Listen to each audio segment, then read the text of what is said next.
Hi, Soldier and Fred and Angela, who we could hear in the background. We got your tape last week and have enjoyed it very much. Mom is here again at the end of her visit up north, and so we've played the tape for her, and now we've all heard it, and so we're going to talk back. I think we crossed. I wrote you a letter saying we'd hope to get a tape and wondering if you'd gotten the animal, and then your tape came that very afternoon that I mailed the letter. So I realized it crossed, but I just didn't bother writing again. So instead, we'll talk, and I'll reaffirm what I said in my letter that any kind of thing that you need, especially or would like, we'd be very happy to send for Angela. Um, Please tell us. Now, all Mom said is maybe a mobile, and if that's still true, fine, we'll send a mobile. But if there's some special kind of clothing or food or toy or utensil that you want, we'll be very happy to send it. I'll talk a little bit and then I'll let Mom talk. Joe's watching a football game on television, so he'll be later on when the action is over. It's now into the rainy fall season. Just 3 weeks ago when Mom was here, it was burning hot, 90, 95, and very warm. We had the fan on and everybody was sweating. And all of a sudden it poured and thundered and got cold, and it's really back into the winter. And school started, and it gets dark and thundery, and it's just like summer never happened at all. My school schedule's very light this year. I'm half time, and it's less than half of what I used to teach. And this term in particular is very, very light. So I'm only there 3 afternoons a week, and that's it. 2 full free days, plus the mornings that are free. The next 2 terms I'll be there every afternoon, but still I'm free till 12:30 every day. So I get to do my housework and my cooking, and I get to do my exercises, which I do regularly. So it's really wonderful for me. As far as my other work, there's no exhibition scheduled right now. I think last year was just a drain. I had more than ever I would ever expect to have. So I'm just doing a little drawing, and I've started to paint again, which is the first time in 4 years I haven't painted at all. And instead of resuming with oils, and my oil paints are pretty depleted, I bought acrylics, which are quick drying and there's no fumes and they wash readily with water. So it's a wonderful change for me. I really enjoy working with them.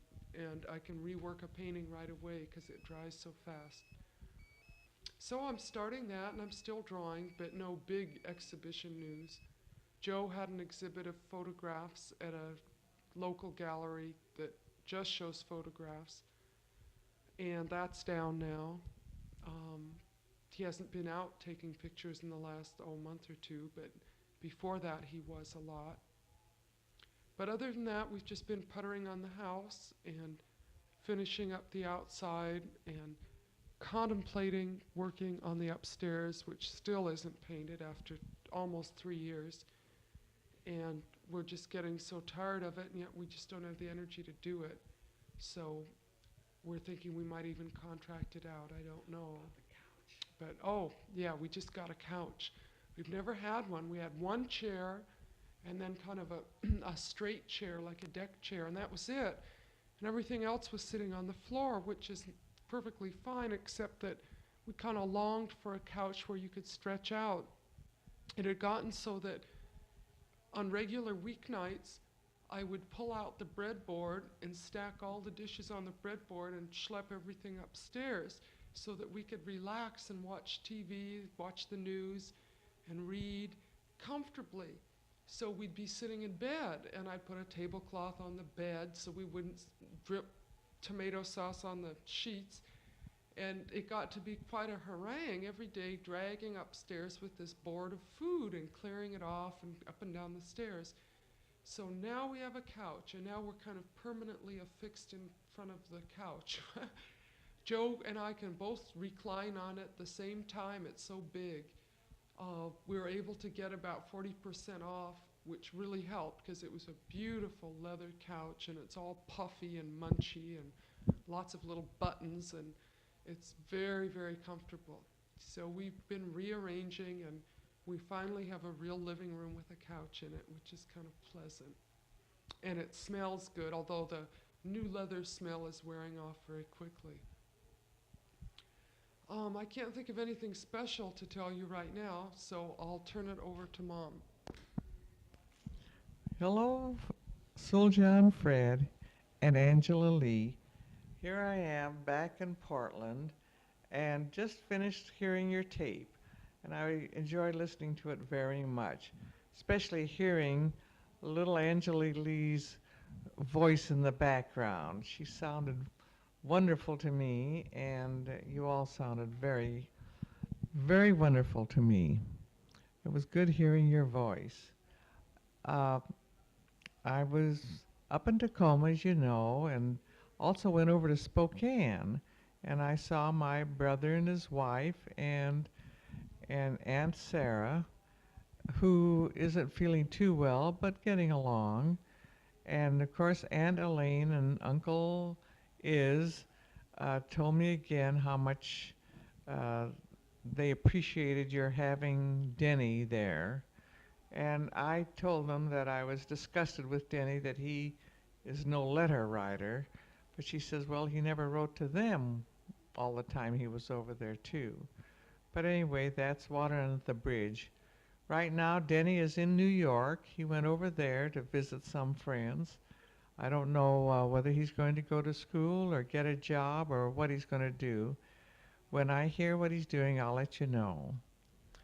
Everybody in Tacoma was fine, and a lot of people asked about you, especially your old friends.